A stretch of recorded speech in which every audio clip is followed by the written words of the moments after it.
সীমান্তে আমাদের দুজন ভাইকে হত্যা করা হয়েছে, আর ওপারে বসে বসে খিলখিলিয়ে হাসছে যারা বাংলাদেশে খুনের রাজত্ব কায়েম করেছিল, গুমের রাজত্ব কায়েম করেছিল।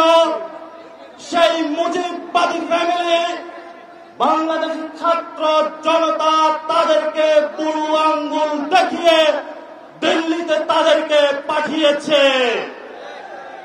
আগামীতে বাংলাদেশের 18 কোটি মানুষ যতদিন বেঁচে থাকবে, আওয়ামী লীগ নামদারি মুজিববাদী নামদারি কোন শক্তি বাংলাদেশে বিরাজ করতে হবে না এবং দিবে না।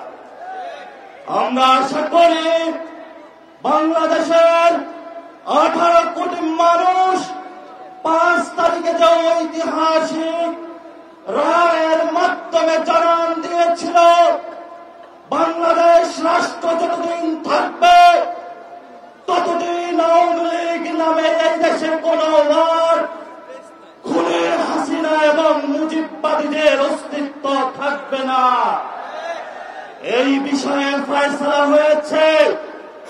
এখন আমাদের সামনে এই ফয়সালা ঝুলছে কেন, সেই বিষয়ে আমাদেরকে নজর দিতে হবে। প্রথমত 72 সালে একটি সংবিধান তৈরি করা হয়েছিল, যেই সংবিধানে মুজিববাদী সংবিধানের মধ্য দিয়ে ভারতীয় এক্সটেনশন বাংলাদেশে বিরাজমান করা হয়েছিল।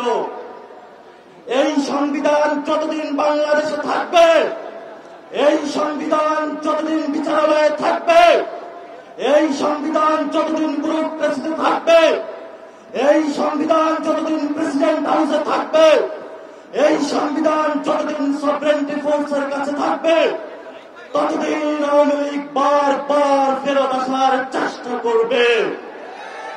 আমাদেরকে গণপরিষদের মাধ্যমে যদি আমরা একটি নতুন সংবিধান না বানাতে পারি, আজকের এই সমাবেশের মধ্যে বলতে চাই, ততদিন আপনার জীবন, বাংলাদেশের 18 কোটি মানুষের জীবন হুমকির মুখে থাকবে। আমরা আমাদের জীবন অতীতে হুমকির মুখে ছিল, আমরা আমাদের ভবিষ্যৎ জীবন কোন হুমকির মুখে রাখতে চাই না।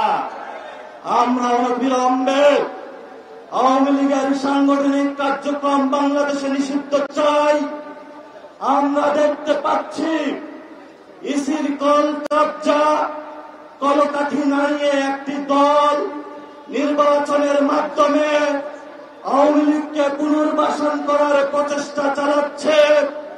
আমরা তাদের উদ্দেশ্যে বলতে চাই, গত 15 বছরে যখন আমাদের মায়েরা জেলের দ্বারগুলোতে ঘুরে ঘুরে ফিরেছে, আমার ভাইয়েরা যখন গুম হয়েছে, আমার ভাইয়েরা যখন শহীদ হয়েছে, আমার ভাইয়েরা যখন বুকের তাজা রক্ত দিয়েছে, তখন আপনাদের যারা নেতৃত্ব রয়েছে, আয়েশি জীবনে আপনারা ভোগ বিলাসে মত্ত ছিলেন। আওয়ামী লীগের সাথে কনস্পাইরেসি করে যখন এই পল্টন ময়দানে, যখন বাইতুল মুকাররমে অসংখ্য সমাবেশের ডাক দেওয়া হয়েছে, পুলিশের অস্ত্রের মুখে তারা রক্ত দিয়েছে, আর ওইখানে আপনারা রুমে রুমে বসে নেগোসিয়েশন করেছেন। আমরা আপনাদের ড্রামাগুলা দেখেছি গত 15 বছরে। আপনাদের নেতৃত্ব ব্যর্থ হয়েছে। আপনাদের নেতৃত্বের ব্যর্থ হওয়ার কারণে ফিনিক্স পাখির মতো ক্যাম্পাস থেকে এই ছাত্র জনতাগুলা বেরিয়ে এসে বাংলাদেশের 18 কোটি মানুষকে মুক্তি দিয়েছে। ভবিষ্যৎ বাংলাদেশে যদি নেতৃত্বের প্রশ্ন আসে, তাহলে এই ছাত্ররাই নেতৃত্ব দিবে, এই ছাত্ররা সচিবালয়ে নেতৃত্ব দিবে, এই ছাত্ররা আর্মিতে নেতৃত্ব দিবে, এই ছাত্ররা বিশ্ববিদ্যালয়ে নেতৃত্ব দিবে, আর এই ছাত্ররা পার্লামেন্টে নেতৃত্ব দিবে। আমরা পার্লামেন্টে যারা গত 15 বছরে টাকার পাহাড় বানিয়েছে, ব্যাংকিং ব্যবসা করেছে, চাঁদাবাজি করেছে, নেগোসিয়েশন করে, আমরা ভবিষ্যৎ পার্লামেন্টে আর তাদেরকে দেখতে চাই না। আমরা যারা বুকের তাজা রক্ত জড়িয়েছি, 15 লাখ নেতা কর্মী যারা যারা গিয়েছে তারা ভবিষ্যৎ পার্লামেন্টে যাবে। যারা এখনো বসে বসে হাস্যরসে খিলখিলিয়ে হাসে, কোন দিকে পারে তাদের আপাকে বাংলাদেশে নিয়ে আসার জন্য।